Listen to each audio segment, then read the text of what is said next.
76ers, they did something right. They did it. They now secured the fifth worst record in the NBA. But what does that mean? We'll break it down right here on Locked On 76ers.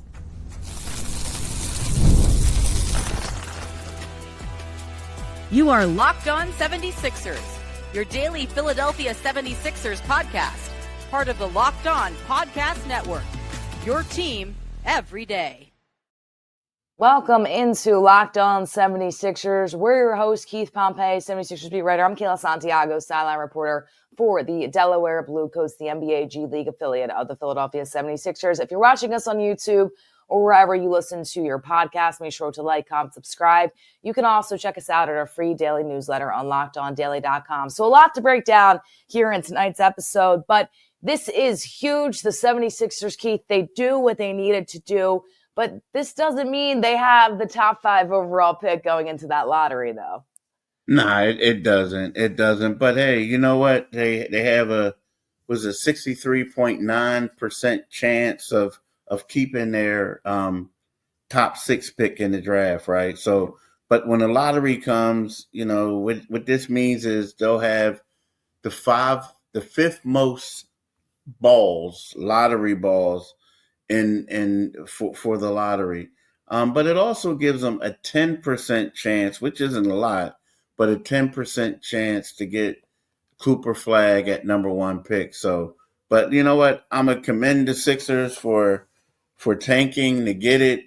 They couldn't get number 4, but at the same time, you get number 5. So the great thing about getting number 5 is now you need 2 teams to jump you. Like 2 teams that finish ahead of you or behind you have to jump you in order for you to lose that pick. So if that happens, it's going to be something major. So I think that the 76ers should do well, should be fine.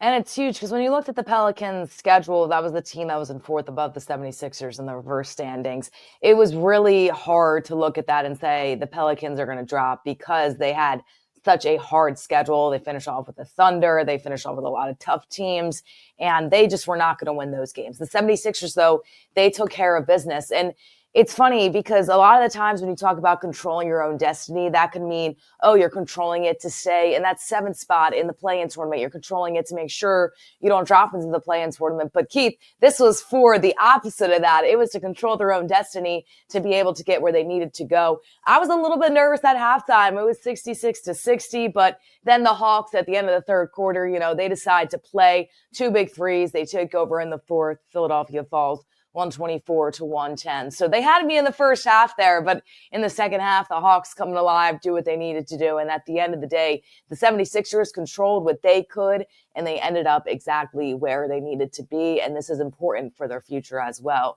suspecting that they're able to have a really good chance here to be in that top 6 when it comes draft time. Yeah, I mean, I think right now the big question is, you know, what are they going to do? You know, I mean, we talked about it before, but the big thing is, you know, right now you're in place. You know, the lottery is going to come next month, but the next step is, you know, we're talking about guys before. I mean, we talked about Ace Bailey, we talked about Dylan Harper, you know, Edgecombe, VJ Edgecombe, and you also talked about you know, Cooper FLAGG, if you can get him. So to me right now, if I'm the 76ers, you know, it's one of those things where, you know, you're excited because you know that there's a great chance for you to get it.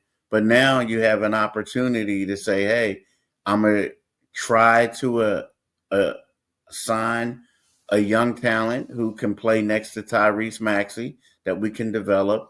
And because right now there's no guarantee that Joel Embiid is going to come back the same player.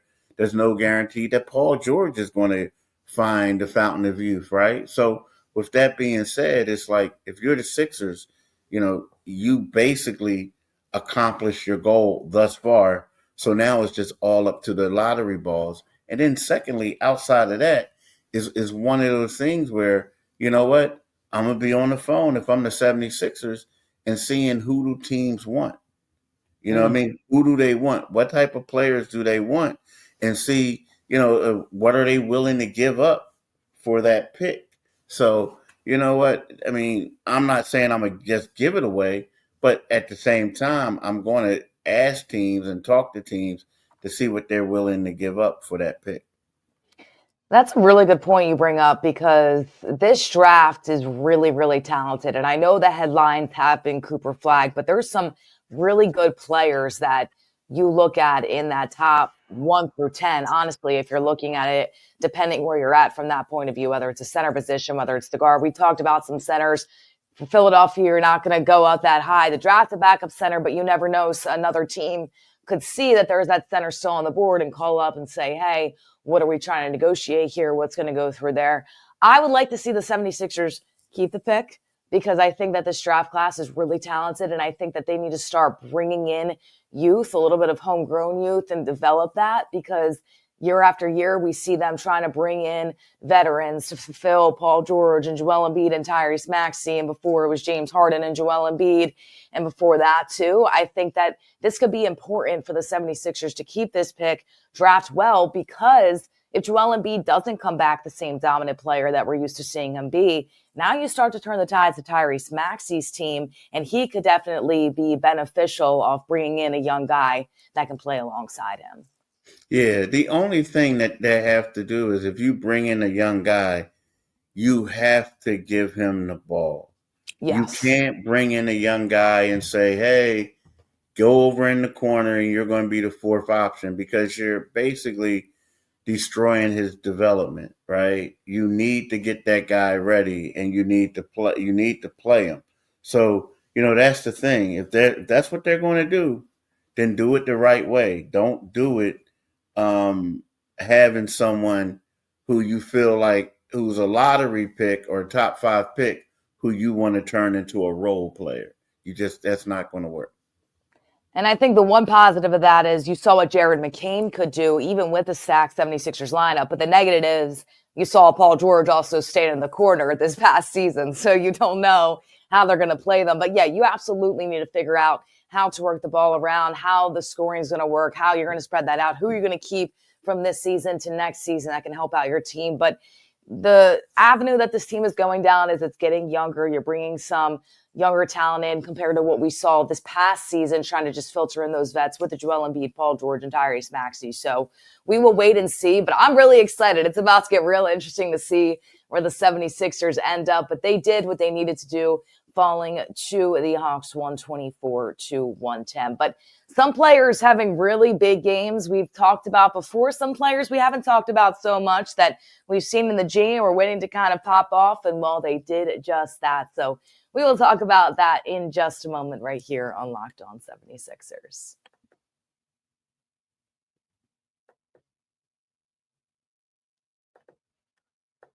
And I want to start things off here, Keith, with Adem Bona, because we have talked about him and where does that backup center position come in? He only stands in at 6'10". But last night, he proved himself once again, in my eyes. 14 first half points, let up a little bit in the second half, just finishing with 18. But Adem Bona, another really good game for the Philadelphia 76ers. Yeah, Adem had a really good game. He had a quality game. It's crazy. Like, this is the 4th consecutive game that Adem Bona had with at least 15 points, right? So he ended up with 18 points. And like I said, the 4th game with at least 15 points in over the last 5 appearances. But before April the 3rd, he had reached the 15-point mark twice over the first 52 games. Now, again, when you look at that stat, it sounds great to say, but he hasn't been playing these type of minutes either, right? Right. But the one thing that look at is since March 29th, Bona has been shooting 52 of 69. That's 75.4% from the floor, which ranks second in the league over that span. So that's crazy. Those are crazy numbers. Now, on Friday, Bona also recorded 3 blocks. He extended his streak of games with at least 1 rejection to 15 consecutive since March the 6th. and this is the second longest active streak in the NBA. So Bona is really balling right about now. I mean, you have to commend him for how he's playing. And the one thing I will say that he did say this after the game on getting comfortable offensively. He would say that I said I will say the number one thing is that my confidence has been up a bit. I would say the trust from my teammates and the coaching staff also helps me contribute on the offensive end. Passing, like the pick and roll with Jared Butler. He said the dump off with Lonnie Walker, the fake handoff. Those are the things I've been working on with the coaching staff. It's just time and confidence and trust that helps contribute to all that. And I love that from Adem Bona because, he was on assignments with the Bluecoats at one point this season. He was in a situation where he was coming in, filling in a lot of different roles, and now he's got some serious playing time. And you have to understand, if Joel Embiid comes back and he's fully healthy, we're not going to see these Adem Bona minutes. But it is huge that he's starting to build this confidence, to grow this confidence, developing other parts of his game while he has the time, because he could easily just go out there and say, well, I'm just going to put up 20 a night and there we go. But he's working on other gaps of his game that could be beneficial when he has to back up a guy like a Joel Embiid, or if he has to come in as a third guy off the bench, whatever that may be for Adem Bona we're looking at next year. So that's huge to me, hearing from him as well. And I loved how he's been playing. He's really been a bright spot for the 76ers, and I'm excited to see what he'll continue to do next year. But somebody else, Keith, and we both, especially on my end too, being able to cover him with Delaware Bluecoats, we're talking about Marcus Bagley, who had some big career highs last night. I said the one thing about Marcus Bagley is he's not a Jeff Doughton with Delaware where he's going to go for 30 a night every single night, but he will have a game where he'll go for 27 or go for 30 when the team really needs it. He'll dive on the floor. He'll do the little things. And the 76ers really, really, I think, like that about him, that he's willing to do whatever it takes. But last night he was able to come out and feel good about himself, get those career highs, and just have a really big game. Yeah, he finished with a double-double with the career highs of 20 points and 10 rebounds, while also having a career high 5 assists, right? Yeah. So, it was all the way around. It was like his first double-double. Now, the one thing is he made 4 3-pointers. He ended up, I believe, shooting 4 from 8 from free, right? Yep. 4 for 8. Yep. But the crazy part about that, heading into this game, he shot a combined 1 for 21 on threes. So, he really found his shot. He found his groove, and that's kind of good. And he talked about it afterwards. He says, it feels good. Finally made some shots tonight. I'm just grateful for the opportunity, obviously. It's a dream come true to be out here, no matter what stats I have. Just to be out here playing is a dream come true. So I'm grateful for the opportunity, right? And, of course, Nick Nurse addressed how the guy played as well. He says, I think, again, he had some opportunities, and it's part of getting comfortable a little bit. If you look at it before the game, you say that's a good game. 20, 10, 5, and hitting 4 threes. That's a pretty good game. And a lot of minutes for him. He played like 38 minutes. He says, I probably think a few too many. He was pretty tired out there. But, yeah, he looked good. And he's right. There was a stretch where in the fourth quarter early, he lost his legs. He looked a little tired. They took him out. He came back and he played a little bit better. But there was a stretch that he lost some of his luster.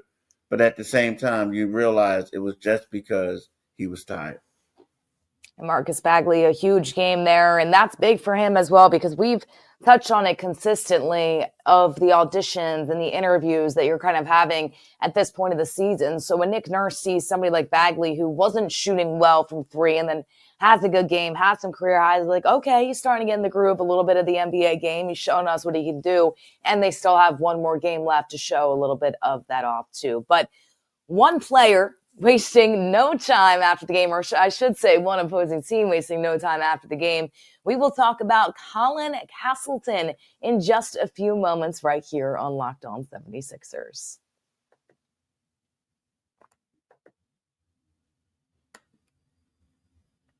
All right. So, Keith, you broke the news that right after the game, or I should say a little bit after the game, that Colin Castleton is no longer a 76er, and he actually is signing a standard NBA deal, which is huge and good for him. Yeah, it's huge for him, and how it came about. Actually, they approached him Friday. I mean, Oh, wow. Friday, Yeah. and he found out that that even though he was on a 10-day with the 76ers, that once the 10-day was over with, so to speak, that he was going to be a Toronto Raptor. He found that out like earlier on Friday. Um, and what it is here's the crazy part. The Sixers initially, people were under the belief, and us too, we thought that Colin would probably be able to sign a second 10-day with the Sixers. And what Right. that would do is it will enable him to be able to play on Sunday. Well, the Sixers kept getting waivers because they have 4 injured players. So they can get these additional 2 days. Well, they can't get any more, Mm. right? And so they can't, and they also don't have a roster spot available to sign this guy to a standard contract.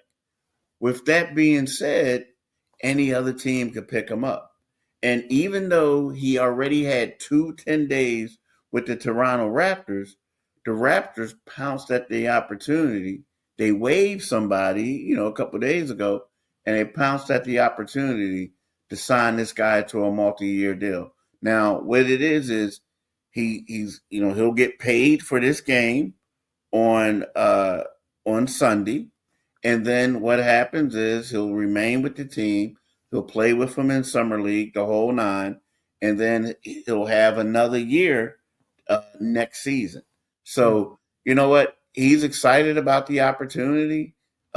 He feels as though like his time in Philly helped him, but it's also the things that he did during those 10-day contracts that he had with the Raptors as well. But it's crazy because here's the thing. He's a guy that could help the Sixers. We talk about a Yep. 6'11", 250-pound center. That's the type Hmm. of presence they need. And also, let's face it, right now we look at Alex Reese. He missed Friday's game. Is he going to be available? The 76ers only had 8 players available.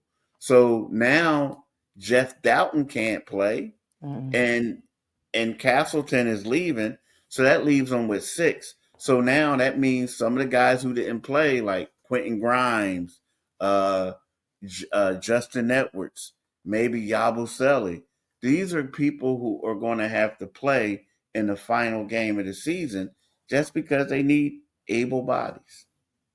That's a great analysis there because, I was looking at it as I really like Castleton, and he was somebody that I was hoping the 76ers could try to figure out just because of the upside is potentially at 16 points in that game the other night on Friday, in addition to 8 rebounds as well. And I loved his size. I loved how he fit in with the 76ers in the sense that this could be a potential player for next year. Clearly, the Raptors also saw that in him. They give him the standard NBA deal, and that's kind of finished right after the game, as when that was known to the public from that standpoint. But yeah, I Well, mean, actually, you these know guys, what? It's funny. Like we're the only people that knew it. yeah, Because it was hmm, like I was asking people.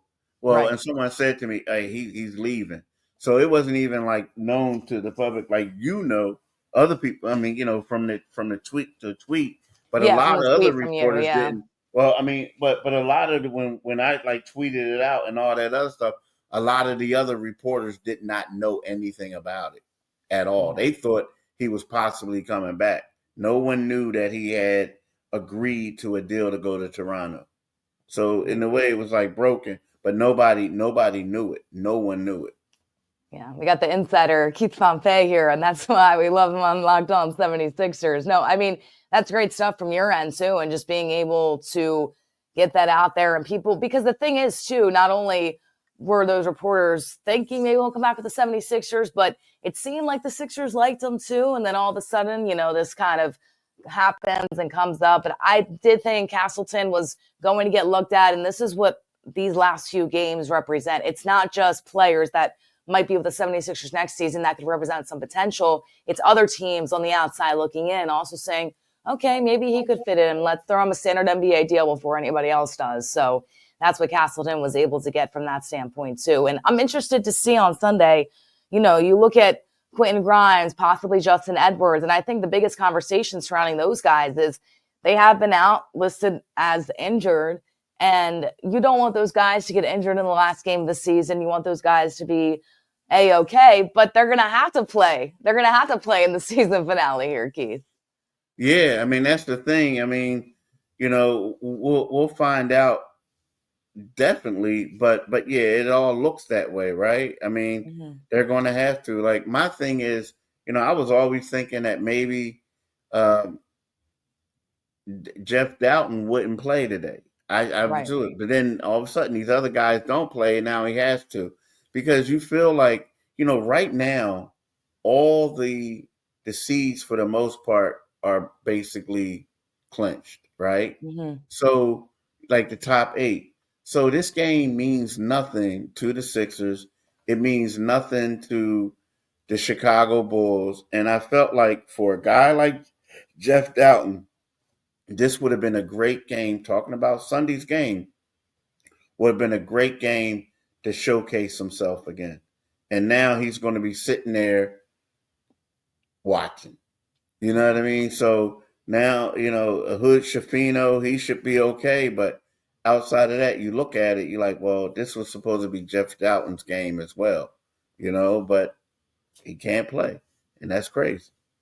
It is crazy. And it's tough for Jeff too, because you go out on such a high against, your hometown. You have 30 family and friends members in the stands, and then your last game of the NBA season, not a great, showing. 2 points, 1 for 11 from the field, 0 for 2 from 3-point land. But I guess his homecoming was really his final goodbye, and now the 76ers couldn't save him coming up in this game against Chicago. So that contract is eliminated. And if people are a little bit confused with what we're talking about here, Jeff Doughton was on a 2-way, and he could only play 50 games, and that 50 games was up in that Hawks game when they played him, because he had one more after the Wizards contest. So we'll wait and see what happens here, but we're definitely going to be following a little bit of everything in terms of where the 76ers end up in the lottery and everything in between in their final game of the season. And we'll see if there's any more standout performances, if Adem Bona can continue to do what he's doing. Marcus Bagley had a big night against the Hawks, so we'll continue to see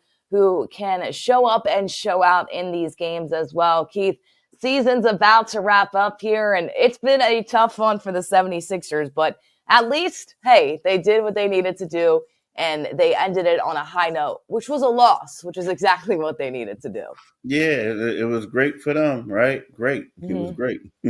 And now they can win. If they win against the Bulls, that's okay. We don't mind that. They can go on and win if they try to win at the end of the season. I don't see it happening, but it doesn't affect the NBA reverse standing. So thank you guys all so much for tuning in to Locked On 76ers.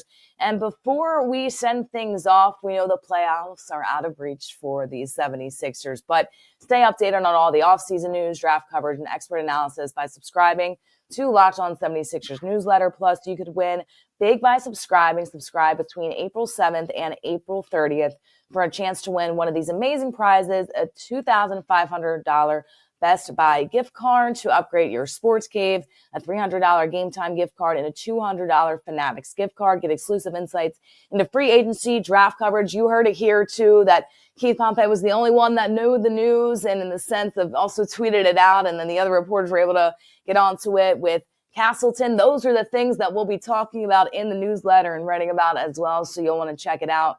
That is your free daily newsletter on LockedOnDaily.com. Thank you all so much for tuning in. For Keith Pompey, I'm Kayla Santiago saying so long, and we'll see you guys next time.